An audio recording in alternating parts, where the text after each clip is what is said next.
La vita è bella, kasabihang Italyano na nangangahulugang kay ganda ng buhay. Ito ang hinahangad na matamasa ng maraming dumarayo sa Italia.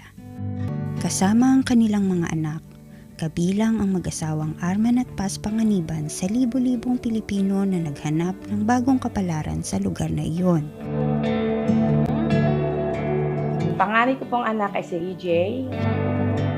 Nick po bilang pangalawa kay Kuya EJ, siya po ay nakapagtapos ng electrician doon sa Italy. Ang sumunod po kay Nick ay si Ken. Siya po ay nakapagtapos bilang HRM. Kasulukuyan po siyang naghahanap buhay bilang waiter and cashier. At yung bunso ko po ay si Christine Jade. Graduate po siya ng International Tourism. Tulad ng maraming magulang ay nagsisikap ang mag-asawa na maalagaan at mapalaki ng maayos ang kanilang mga anak. Subalit dagdag na pagsubok para sa kanila ang espesyal na kalagayan ng panganay nilang anak na si Kuya EJ. Siya po ay may cerebral palsy. Since birth po, naging gano'n na rin po yung kanyang kalagayan. Kung tawagin po ay spastic quadriplegic. Yun daw po ang pinaka-worst na sakit ng cerebral palsy. Natutuhan nilang tanggapin ang kalagayan ni Kuya EJ at mula noon ay buong tapang nilang hinarap ang matinding hamon ng pag-aaruga sa kanya. Dahil sa kanilang komplikado at mahirap na kalagayang pangkalusugan, ang mga individual na may cerebral palsy ay mas mababa ang tsansa na magkaroon ng mahabang buhay. Subalit hindi ito naging dahilan upang panghinaan ng loob si kapatid na Paz. Marami po kaming mga kaibigan na nakakausap po namin. Kapag po nakikita si Ka AJ, ay sinasabi po nila na ibigay mo na yung mga nararapat mong pagmamahal dyan kasi yung ganyang klase ng sakit ay hanggang 6 to 7, 8, hanggang 10 years old lang ang lifespan nila. Siyempre anak ko po yan.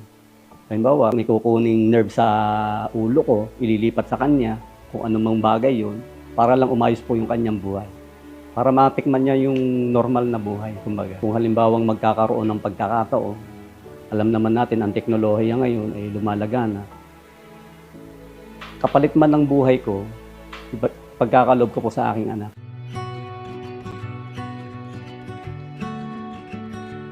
Sakripisyo at dedikasyon ang buong pusong ibinibigay ng mga magulang ni EJ para sa kanya. Wala silang kapaguran sa kabila ng sitwasyon na maaaring ituring na ng iba na dahilan para sumuko.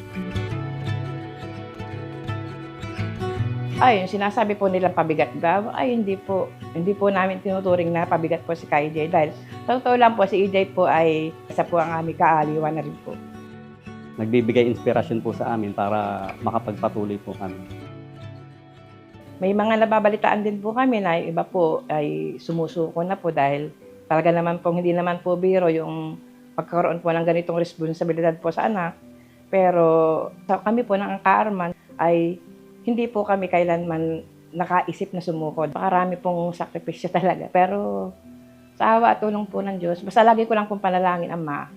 Basta po, ang tulong niyo po nasa akin lang po. Kaya ko po lahat. Kaya ko po lahat tanggapin. Ano mapibigay niyo sa akin, kakayanin ko po. Magiging inspirasyon po yung aking anak. Yun lang po lagi kong panalangin. Bigyan ako ng mahabang buhay, ng lakas. Habang binibigyan niya ako ng lakas, kaya ko po lahat gampanan para po kay Ka EJ. Ang matibay na pananampalataya sa magagawa ng Panginoong Diyos ay natutuhan nila sa mga pagsambang isinasagawa sa loob ng Iglesia ni Cristo.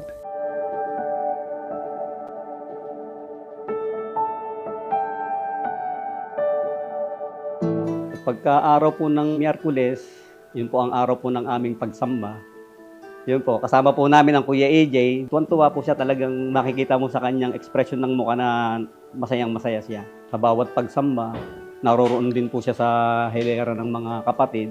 Napakahalaga na kahit ganyan ang kalagayan, makapakinig siya sa mga itinuturo sa loob ng iglesia, sa mga aral na ating sinasampalatayanan. Sila man ngayon ay naninirahan sa ibayong dagat. Dumadaloy pa rin hanggang sa kanilang buong sambahayan ang pagmamahal ng tagapamahalang pangkalahatan ng Iglesia ni Cristo, ang kapatid na Eduardo V. Manalo. Ngayon nga po na nandito na po kami sa Italy, nagpapasalamat po kami dahil ang biyaya po ay patuloy po namin nararamdaman sa kanyang po mga pagtuturo. Talaga pong daman-dama po namin ang pagmamahal niya. Lalo na po niya pag pinaabot po niya sa mga may tungkulin, lagi niya sinasabi na mahal po niya tayong lahat. Mga kapatid po sa Iglesia ni Cristo. Patuloy silang nanghahawak sa kanilang mga banal na tungkulin sa loob ng iglesia, sapagkat dito sila humuhugot ng lakas upang patuloy na harapin ang mga mabibigat na pagsubok sa kanilang buhay. Yun naman pong tungkulin ay kinikilala po namin na biyaya po at kaloob ng Diyos. Bakit po natin tatanggihan? 5 years old pa lang po ako. May mga awit na po ako hanggang sa ako yung magdalaga, mag-asawa. Hanggang sa ako po ay nagkaanak nga po. Ako po ay hindi po ako tumitigil po ng pagtupad bilang mga awit. Bago po tumupad ng tungkulin, mananalangin muna. At pagka nagdalaw, gayon, papanalangin mo, hilingin mo sa Diyos na gamitin kang kasangkapan. Yun naman talagang ipinagpaunan ng Diyos pagka sa mga gawain ng kabanalan. Pagka ikaw ay tumugon, talagang ang biyaya ng Diyos, hindi ka pababayaan. Yun po ang mabisang sandata po namin. Na kami po lahat po ng aking sambahin, nasa banal na tungkulin. Yun po ang nagpapalakas po talaga po sa amin. Kaya patuloy po namin na haharap ang pagsubok kasama si KEJ. Labis na pinagsikapan ng mag-asawang Arman at Paz na maitanim sa puso't isipan ng bawat isa sa kanilang mga anak ang kahalagahan ng pagtupad sa kanilang mga tungkulin bilang kaanib sa Iglesia ni Cristo.